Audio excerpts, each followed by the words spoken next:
In 1919, he hit 29 home runs and was sold to the New York Yankees. A three-run home run for Buffington. The Yankees now lead it by a score of 3-2.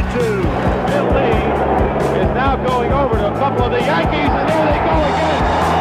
One hits it to deep left. That might send the Yankees to the World Series.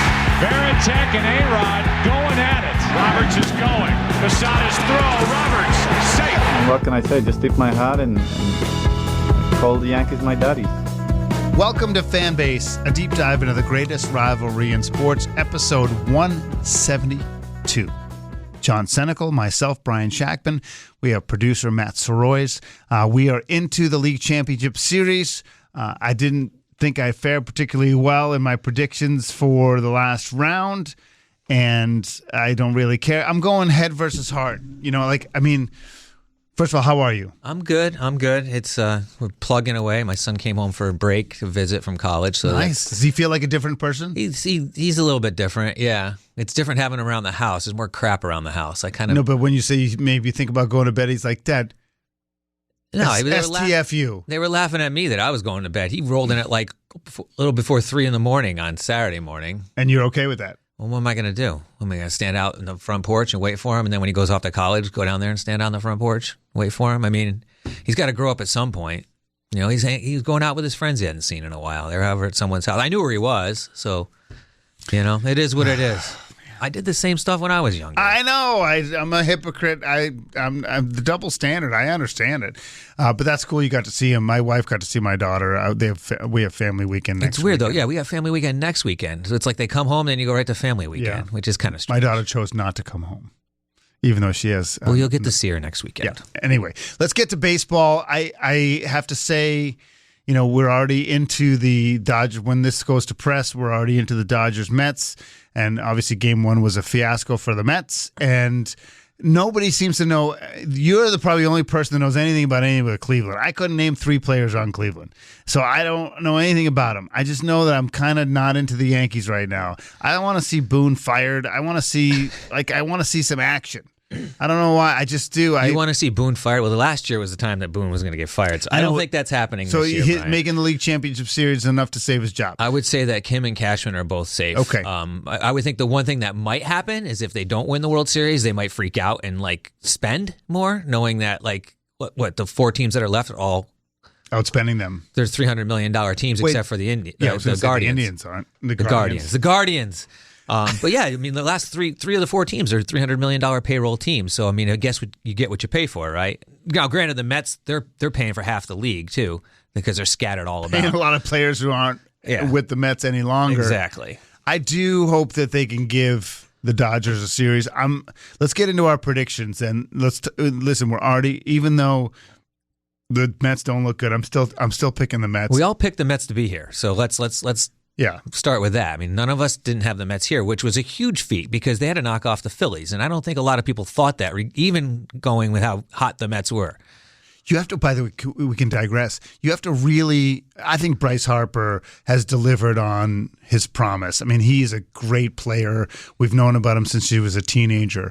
But maybe there's these questions about winning and that franchise about winning. Yeah. That are legitimate. Like, they've been good enough to win the World Series, and they haven't. Yeah, I heard something on the radio right after the Phillies got knocked out, which I thought was interesting. And there was people always talk about, we got to get rid of this person, trade this person. What if we got rid of our star player and got a big haul in return, like Soto, the Padres did?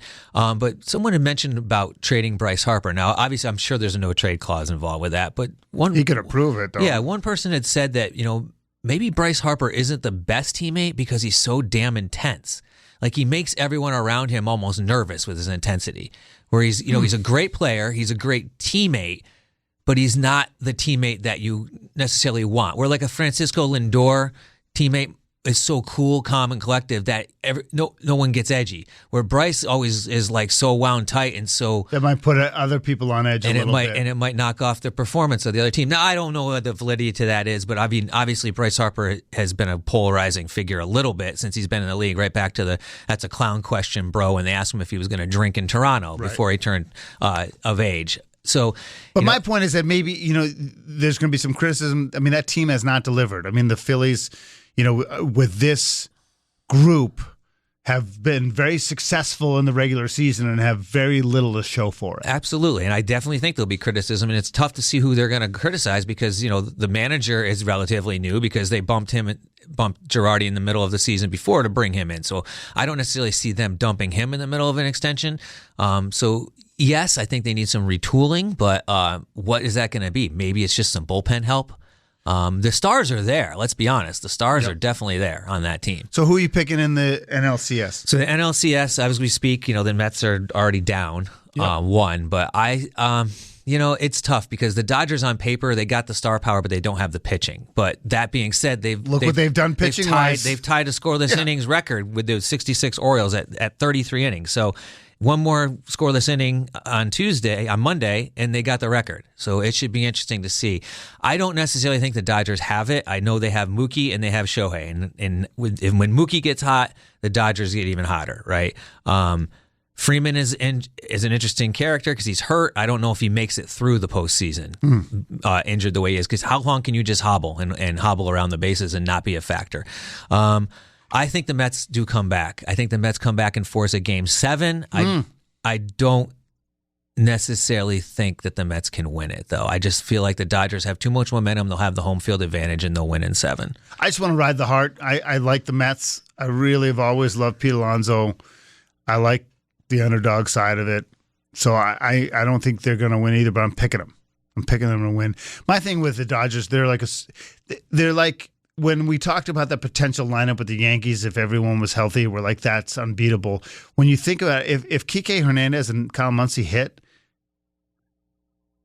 I mean, that lineup is insane because you're really in trouble top and bottom. So yeah. I just feel like, they're tough to beat, but I don't want them to win. And I mean, Dave Roberts is one of the Red Sox heroes of all time, but I don't like the team. And so I don't want, they have everybody. They have Betts and Ohtani. I mean, I just don't want to. It's interesting now the way, once the 4 teams in the LCSs were determined, most people jumped right ahead and were like, who are the Yankees going to play in the finals? Is it going to be a Subway Series or is it going to be L.A. and New York? Well, come on now. Let's get realistic here. The Yankees got to beat Cleveland first. And Cleveland's not there because nobody's got respect for them for some reason. Well, obviously because the division they're in, right? Everybody in that division went 13-1 basically against the White Sox. So that that division's numbers are definitely inflated a little bit, right? But that being said, you still won your division. You still made it through the Tigers. I mean, you basically almost had the best record in the AL, right behind the Yankees by like a game, I think. So they're not going to roll over and play dead. I mean, their strength is their bullpen, right? Their starting pitching, like you said, who are you going to name in their starter pitching? I can't name anybody. It's really not. You don't have much, right? It's gonna be real interesting. They got Alex Cobb going in Game 1, and then they got Tanner Bybee going in Game 2, and after that is all TBD. At least the Yankees have their 4 starters set. That being said, pitching is their strong point, but pitching has also been taxed. Their bullpen has been severely taxed. People don't realize Jose Ramirez was 1 home run away from 40-40. Yeah. I don't really follow them at all, but like, how does he compare to your Juan Soto, to your Ohtani, like it's all around like hitting? Because I haven't watched him. I haven't paid attention to him. Well, I mean, he is the most underrated great player in the game of baseball, period. I mean, and he decided to sign a long contract and stay in Cleveland, which surprised a ton of people because he definitely could have commanded more on the open market, being a switch hitter and a good. He's not the best fielder, but he's a plus defender. Yep. He's a smart player, and he's a switch hitter, and he's in the top 5 every year, basically in MVP voting. Comparing him to a Juan Soto, I mean, I think he's right up there. I mean, Soto obviously is flashy, and of course he plays in New York, and he's been the flavor since he's been 19. But, Matt Soroyce knows I love switch hitting hitters, man. I love switch hitters. The versatility is there. So Jose Ramirez, I mean, the thing about him is if you can minimize him in the playoffs, that's going to be huge, right? Because he's their main threat. He's 32 years old. I didn't even know that. And he's 5'9", 190. He's a roly-poly. Yeah. Not quite Kung Fu Panda, but... Well, I'm going to pick the Indians because Guardians. Guardians. Crap. I'm not into the Yankees right now. I don't know why. And it's not even like I'm a Yankee hater because I'm a Red Sox fan. I've actually really, there's guys I like on the team, and I have a ton of respect for Judge, and I even kind of like Stanton. But I kind of don't. I want you to suffer. You want me to suffer? Yeah. Well, I don't see that happening because I think the Yankees will beat them. I think the Yankees will beat them in 6 games. But I think you're probably right. But for that to happen, Aaron Judge is gonna need to hit. All right, the Yankees squeaked by the Royals. Let's be honest. They squeaked by the Royals. Stanton showed up to play. Judge was basically a non-factor. He had 2 hits, I believe, the whole series. The Royals, I mean, they had some bad pitching. They didn't get any timely hitting. Bobby Witt fell asleep, basically. So, you switched that around a little bit, and you got yourself a much different series with possibly the Yankees going home. I mean, after Game 2, where Rondon started and looked like a Cy Young candidate for the first 3 innings and everything, all the wheels fell off, I was worried. Yeah. I was real worried about the Yankees because they were looking bad, and Judge was not hitting. And if you can minimize and take Judge out of the equation, those other guys need to hit. So you might see a situation in the playoffs here where if Austin Wells is not hitting, you're going to see Stanton bumped up to number 4 in the lineup. Now, regardless, I don't know if you want to go righty-righty in that lineup, but you're going to need someone to show Judge some pitches because Judge will hit. He is going to hit. He looked better his last 2 games. He started to hit the ball a lot harder with more emphasis. He will be a factor in this series. Is Rizzo? What's the hell? That's the big question. As we speak now, Brian, I mean, I'm kind of torn here as we talk because the rosters haven't been announced yet. Right. The pitching rosters have been announced. The Yankees are going to go with 13 or 12 pitchers. We don't know. So if they go with 13, you're going to have an odd man out. It's going to be like, the Martian, Duke Ellis, or why is Duke Ellis even a mention on this team? And Trent Grisham, which one of those 3 is probably going to go because if Boone has said anything, Verdugo's the guy in left field, and I don't think he's going to change that. He's going to go with Verdugo in left field, and he showed that against lefty pitching. He threw him up there. So I believe Boone is going with experience and defense in left field. So it will be interesting. I don't know about Rizzo. I would love to see Rizzo be playing first base. But that said, Birdie and Cabrera filled in very nicely in his absence. I mean, they're not the presence. They're not the left-handed bat. Cabrera's a switch hitter. I would rather see him starting at first. But the question about Rizzo is, do you just put him in there to put him in there? He has to be healthy. He has to be ready to go. I just don't know if he's ready to go. If he's ready, he's in there, in my opinion. You got to have him on the roster. You have to. He's John Senecal. I'm Brian Shackman. This is Fan Base, a deep dive into the greatest rivalry in sports. Anything else on your mind? I do want to touch on the, how do you say, Class A? Well, before we talk about that, which is interesting, let's talk about what's going on down in Florida, right? I mean, they got 2 wallops of a hurricane have come through, and the second one, Milton, ripped the roof off of Tropicana Field. Yeah. It was supposed to be a shelter. Which was supposed to be like a staging area / shelter. There's cots all over the field. Now, the interesting part about this is the whole rigmarole over the last 3 years about moving the team, relocating the team, building a new stadium. Well, that was just approved to build them a new stadium starting in 2028, which is basically right near the current stadium. So that being said, most of the stuff I'm reading is saying that they're not going to be able to have this roof done by March 27th when they have their home opener in 2025. What do you do? Exactly. What do you do? Do you go and do you hopefully play outdoors down there? Do you play at spring training complexes? I don't know if there's a big enough stadium down there. There's probably, a spring training complex you could go to. I don't know. What's the drainage like at that place? What if it starts raining there over the next 5 months? It's going to rain. What happens? Is there drainage in that field? Is it going to be just totally wiped out? Now, when is the new stadium going to be done? They're supposedly 2028, beginning of 2028 season. So that's out of play. So they have to fix Trop. They have to fix the Trop, or they can move them to Oakland and play, I guess, right? I mean, what are they going to do? Well, they're only drawn this got to be a minor league stadium or a spring training stadium that has capacity that's near their. I would think so. I just don't understand. I just don't think they're going to be able to have a brand new. Even if it's a makeshift roof, you're going to be able to put that on that stadium, have it all checked and balanced, and all the regulations and all the security checks and safety checks you can't done. Play there until it's fixed, right? Exactly. So it's not like you can play through it, right? It's not like you have a broken bathroom or stands in one area. It's the roof. I mean, the human suffering in Florida is not what I'm talking about. Major League Baseball in Florida is stupid to me. So I don't care about the Marlins and the Rays. I don't, and I never have. And it's because why would you go see them when you can see all the teams 2 weeks before in spring training? I just think it's dumb. Well, they're going to have to do something because their new stadium won't be ready for another 3 years. So either they're going to put a Band-Aid on this one at a cost they probably don't want to do, because I'm sure it's going to be at least $50 to $100 million to fix that roof. Right, and that's money that Florida probably wants to spend somewhere else. Especially after the last 2 hurricanes. Yeah. They're not going to get that pushed through. So what do? Do you say screw it? Do you just play in minor league parks down there for the next 3 years? I mean, they got a big dilemma here of what they're going to do with MLB. Personally, I hope it just forces the issue to say screw it. Let's go to Nashville or something. Like, all right.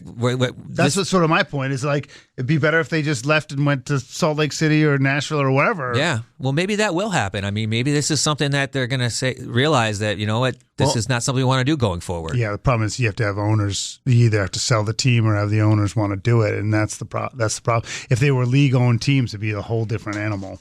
I think when you deal with ownership, then you're dealing with a whole different ball game. Just really quickly, I've seen a former ball player runs a business where I think he gives advance pay to players offset by future earnings, but I guess the interest rate is such that like it's kind of like a payday loan for the player, and it's not very good for the player. This thing that, how do you say his last name? Emmanuel Clase, the closer for the Cleveland Guardians. But what he's doing is different. He's selling shares in his own contract. You can buy shares of Emmanuel Clase's future earnings through a site called, I guess it's Finlete, Finlete. And he's not even he's arbitration eligible. He's not going to be a free agent for several years. He isn't an actual free agent, I believe, until like 2027. Which, he's projected to make like close to $30 million between now and the time he goes to arbitration. That's his current contract, not exactly right now, but the current contract. But you're buying shares in perpetuity. Like you can get a piece of that free agent contract if he ends up being great. Yep. The way the site says is that you'll start getting paid back the beginning of 2025. So if you're buying in now, once his contract starts, he starts getting paid the beginning of 2025. Your dividends would be getting paid up until that point. Like starting at that point. So at $12 a share, you can buy at $12 a share. You can own up to 3%. I think it was at the cap of the percentage of ownership. Yeah, and then like something like each share is entitled to point like 0.00009% of his future earnings. So I guess I don't know the math, but how much would he have to make for how much period of time for people to make their money back? I don't know how to calculate that. Well, they said the minimum investment is, let's see, minimum investment is like $350. So what I want to know is why would he and his agent decide to do this, and are people actually doing it? I'm going to try to reach out to the agent because it's a way to give him some money now, so he can have more money now. But I don't know what the incentive is to do it unless a couple thousand people do it, right? Yeah. You'd have to give a lot of people do it for it to make sense for him to have more money up front. And then it just sucks if he gets hurt or isn't that good. It just seems like it's just... Yeah, it seems kind of strange to me, especially like a closer, because closers usually aren't the ones making huge money. No. I think the biggest money is like Edwin Diaz with the Mets. He's got like $100 million contract.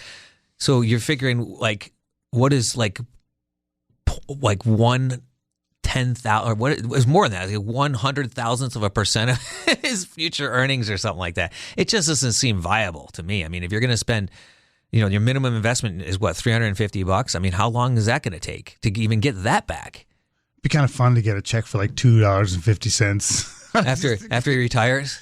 And is he going to do like investor meetings so you can go talk to him? Well, it says it's fun because you can follow along and you can follow along his future earnings. But for someone like what he's going to make, right? And if he signs a contract for, say, he signs a 5-year, $100 million contract. Well, that's what he's making. The only thing he's going to get on top of that would be performance bonuses, right? Plus, even if they take the money they get up front and invest it, like I don't want to profit to the expense of a major league athlete. Like I don't want to make more money. I'm taking money out of his pocket, right? I mean, I don't like the concept of it because like I'm going to root for him to do well so I can make more money. But he's actually, the better he does, he'll make less money because he's got to give it back to you.